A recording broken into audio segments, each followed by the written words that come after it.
কবিতায় যেমন ছন্দের অন্তমিল থাকে, বন্ধুত্ব সম্পর্ক নিয়ে আমরা বলেই থাকি দুটি আত্মা কিংবা মনের মিল থাকে। আর দুনিয়া সম্পর্কে বলা হয় দুনিয়াটা আসলে এক ধরনের রঙ্গমঞ্চ, আমরা সবাই অভিনয় করে বেড়াই। কিন্তু আমার বিশ্বাস আপনারাও স্বীকার করবেন, বন্ধুত্ব সম্পর্কের মাঝখানে কোনো ধরনের অভিনয় থাকে না।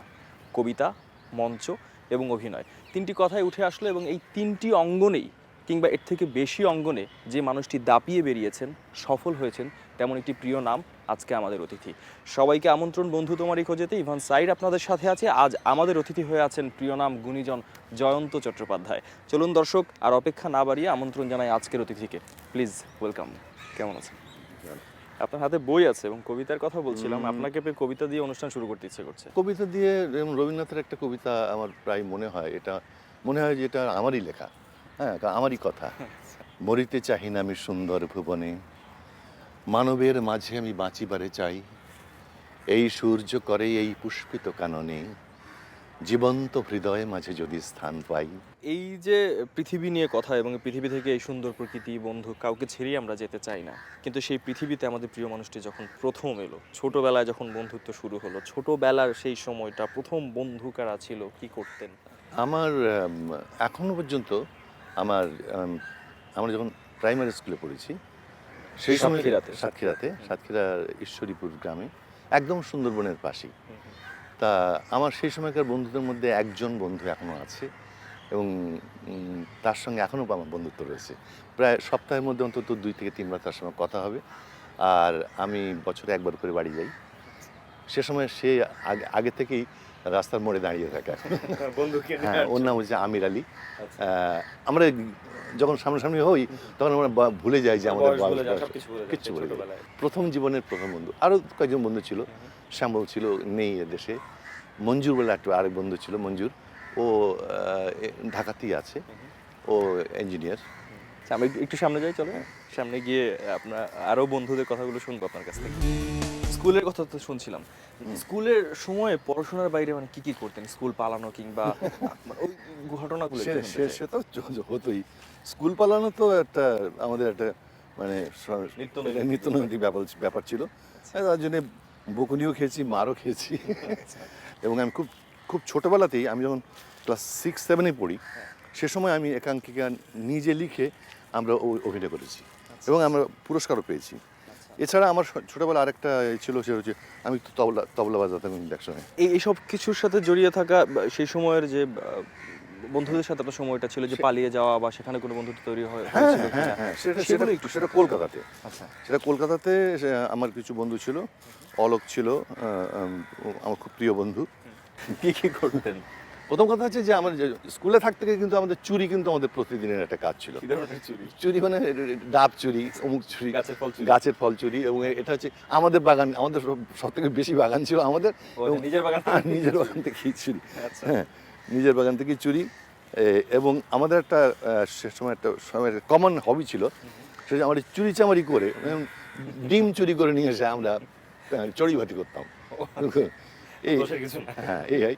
আর আরেকটা আমাদের নেশা ছিল, সেটা হচ্ছে পাখি মারা।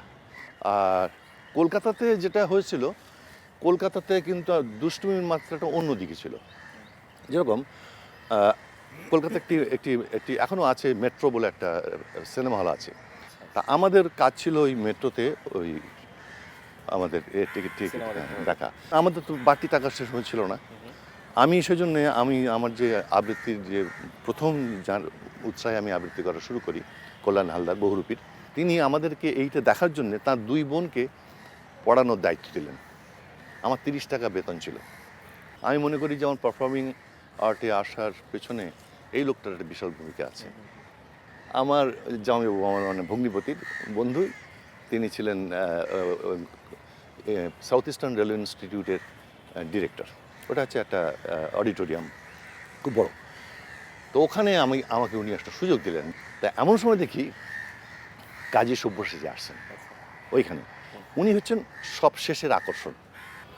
আমি করলাম কি, আমি গ্রিন রুমে গেলাম। গ্রিন রুমে গেলে আমাকে রঞ্জিত দা আমার সঙ্গে আলাপ করে দিলেন যে হচ্ছে জয়ন্ত, ও খুব ভালো আবৃত্তি করে। ও তাই, আচ্ছা। উনি খুবই রাশভারী মানুষ ছিলেন। তা আমি বললাম যে আমার আপনার কাছে একটা নিবেদন আছে। কি? আমি বললাম যে আমি একটু বিদ্রোহী কবিতার আবৃত্তি করতে চাই, আপনি যদি অনুমতি দেন। হ্যাঁ, একটু পাকামি করলাম আর কি। আমার মুখের দিকে খানিক তাকিয়ে থাকলেন। হ্যাঁ, করতে পারো, তবে দেখো আমাকে যেন আবার এই কবিতাটি পুনরায় আবৃত্তি করার জন্য কোনো অনুরোধ না আসে। বুঝতে পারছো? একদম। তারপর আমি খুব মন খারাপ করে চলে যাচ্ছি, তখন উনি বললেন আচ্ছা ঠিক আছে করো। তারপরে আমি একটু করলাম। তারপরে উনি বললেন যে বনগাঁ আমাদের অনুষ্ঠান আছে, তুমি চলো। তাই আমি বললাম কি আমি কি অগ্নিবীণার হয়ে যাব? বলে কেন, বুঝতে পারছো না? কারণ আমি বললাম যে আমার একটু শুনবেন না কেন? নিজের প্রশংসা শুনতে কি একটু ভালো লাগে? মানে এমন করে আসলে দুজনের বন্ধুত্ব শুরু হয়ে গেল। এইভাবে শুরু হয়ে গেল। আমি সর্বকনিষ্ঠ সদস্য অগ্নিবীণার। দাদা সেই অনেকগুলো কথাই আমরা বলবো, আমরা অনেকক্ষণ এক জায়গায় দাঁড়িয়ে কথা বলছি, আমরা একটু সামনে কথা বসে বলি চলো। তারপরে আমি তো কলকাতা থেকে ফিরে আসলাম। ফিরে আসার পর আমি ঢাকায় আসার পর তা প্রথমে খুলনায় ছিলাম কিছুদিন, সাংবাদিকতা করতাম। সেখানেও কিছু বন্ধুবান্ধব ছিল, কিন্তু ঢাকায় আসার পর আমার একটা অত্যন্ত ঘনিষ্ঠ বন্ধু সার্কেল তৈরি হয়ে যায়। তার মধ্যে আশরাফ, বদরুল আলম বাবু, এছাড়া ফাতেমাতুজ জোহরা, কমল ব্যানার্জি, এই 4-5 জন আমরা একসঙ্গে ছিলাম। আমাদের কাজই ছিল কিন্তু এর বাড়িতে একবার, ওর বাড়িতে একবার, ওর বাড়িতে একবার গানের আসর করা। শাহাবুদ্দিন ছিল আমাদের মধ্যে, গান গাইতো, সে গান গাইতো, আমি আবৃত্তি করতাম। এবং সবচেয়ে বড় কথা কি, এরা প্রত্যেককে কিন্তু শিল্পরসিক। এবং আপনারা বোধহয় সব বন্ধুরা মিলে মোবাইলে একটা জায়গায় গিয়ে সেখানে সারা রাত জাগেন। সেটা হচ্ছে আমাদের আর বন্ধু আছে, এটা হচ্ছে ক্যাপ্টেন কামাল, ও হচ্ছে বৈমানিক। তা সে তার সারা জীবনের সঞ্চয় নিয়ে প্রায় 160-70 বিঘার মতন জায়গা সে একটা করেছে। তার মধ্যে জলাশয় আছে, তার মধ্যে বাগান আছে, কিন্তু সেখানে কোনো ইট কংক্রিটের কোনো স্থাপনা নেই। জলের উপরে মাচার উপরে শুয়ে থাকি, আকাশে চাঁদ। হ্যাঁ, সেখানে আবার সব চালাঘর মতন করা আছে, আর প্রকৃতির মধ্যে। এই আমরা কদিন আগেও তো আমরা পূর্ণিমার দিন ওখানে গেছিলাম, এই বোধহয়। তো এই যে প্রকৃতির সাথে মিশে যাওয়া, শিল্পের কথা বলছিলেন, বন্ধুত্বের সাথে প্রকৃতির এক অদ্ভুত মিল রয়েছে। অবশ্যই অবশ্যই, কারণ আমাদের যদি সবার যদি ভালো লাগার জায়গাটা একটা জায়গায় এসে মেলে, তখন এই বন্ধুত্বটা কখনো অন্য কোনো জাগতিক কোনো স্বার্থের জন্য তো বন্ধুত্ব না। আপনাকে পেয়েছি আমার মনে হয় দর্শকদের জন্য এবং আমার জন্য। আমাদের যে কাজটা এখন করা উচিত, আপনার কাছে একটা বই আছে, বই নিয়েও আমরা কথা বলছিলাম। আমরা আবৃত্তি শুনি আপনার কাছ থেকে, একটু চলেন হাঁটতে হাঁটতে শুনি। চমৎকার একটা জায়গায় আমরা আছি, হাঁটতে হাঁটতে আবৃত্তি শুনি। আজ সেই ঘরে এলায় পড়েছে ছবি, এমন ছিল না আষাঢ় শেষের বেলা, উদ্যানে ছিল বরষা পীড়িত ফুল, আনন্দ ভৈরবী। আজ সেই গোঠে আসে না রাখাল ছেলে, কাঁদে না মোহন বাঁশিতে বটের মূল, এখনো বরষা কোদালে মেঘের ফাঁকে বিদ্যুৎ রেখা মেলে। সে কি জানিত না এমনই দুঃসময় লাফ মেরে ধরে মোরগের লাল ছুটি, সে কি জানিত না হৃদয়ের অপচয় কৃপণের বাম মুঠি, সে কি জানিত না যত বড় রাজধানী তত বিখ্যাত নয় সব হৃদয়পুর, সে কি জানিত না আমি তারে যত জানি আনখ সমুদ্র। আজ সেই ঘরে এলায় পড়েছে ছবি, এমন ছিল না আষাঢ় শেষের বেলা, উদ্যানে ছিল বরষা পীড়িত ফুল, আনন্দ ভৈরবী। একটা কবিতা যেটা শান্তি লাহিড়ীর, যেতে চাস চলেই যাবি, কিন্তু কোথায় কার কাছে তুই যাবি আমার, যেতে চাইলে যেতে পারিস মস্ত উঠোন এপার ওপার দেখা যায় না, মাঠ পেরোলেই ফুরিয়ে যাবে চোখের বাঁধন, হারিয়ে যাবে এবড়ো খেবড়ো ধুলোয় ভরা এনি গড়ে বাঁধা হৃদয়। যেতে চাস যা, চলে যা, গেলেই কি আর যেতে পারবি, পড়ে থাকবি বিরাট পিছন, আঁচল ধরে পোষা কুকুর মেঝে, সেদিন ঠিক যেখানে দাঁড়িয়ে থেকে আলতা মাখলি সে জায়গাটা পেছন থেকে টেনে ধরলে যেতে পারবি, হয়তো পারিস। তার উপরে কানের পাশে ঘন ঘন উষ্ণ বাতাস যে মুহূর্তে বয়ে যাবে, মনে পড়বে মনে পড়বে, মনের দরজায় ডাকাত পড়বে, তখন কোথায় পালিয়ে বাঁচবি, সেই তো আবার মানুষ খোঁজা, আবার একটা হৃদয় খোঁজা, সব হারানোর ব্যথায় শোকে গভীর কাউকে জড়িয়ে ধরা। বেঁচে থাকতে সবাই সমান, আমিও যা তুইও তাই, যেতে যেতে সড়ক মেলে, গঞ্জ থেকে বন্দরে যায় কিন্তু তবু মুঠো খোলে না, সতর্কতা চোখ বোঝে না, কি হারাবি, সময়, মানুষ, অনাঘ্রাতা হাসনুহানা। সেই সেই আবেশটা ধরে রেখে আমার কাছে মনে হয় এখন যদি আপনার সামনে আপনার কোনো বন্ধুকে হাজির না করি, সেটা বোধহয় একেবারে অন্যায় হয়ে যায়, অবিচার হয়ে যায়। আমরা সে কাজটা করতে পারি না। আপনার প্রিয় এক বন্ধুর কাছে আপনাকে এখন নিয়ে যাবো, চলেন একটু যাই দেখি। বন্ধু তো সব জায়গা থেকে দেখলে চেনা যায়, আমরা একটু পিছন থেকে দেখাই, ওর সামনে নিয়ে যাই আপনাকে। বাবু বদরুল, ওর কথা বলছিলাম একটু আগে। এই সেই বাবু, এই সেই বউ। আমাদের যে একটা সার্কেল, যেটা বললাম, আমার বড় হওয়ার পর বন্ধুরা যারা, আমরা দীর্ঘদিন 25-30 বছর কিন্তু আমরা সেইভাবেই আছি। আমরা, আমাদের বয়স বাড়েনি, আমাদের সম্পর্ক সেইভাবেই আছে। তোমরা আমাকে না জানিয়ে বাবুকে নিয়ে এসছো। দাদা, আপনার সাথে অনেকক্ষণ কথা বলেছি, এবার একটু আমরা আপনার সাথে কথা বলতে চাই। আমি একটা জিনিস একটু জানতে চাই, এই প্রিয় বন্ধুটির কোন ব্যাপারটা আপনার খুব বেশি ভালো লাগে, স্পেসিফিক যদি বলেন। একটা হলো মানে আর কি ইজি গোয়িং, কি বলে অহংকার।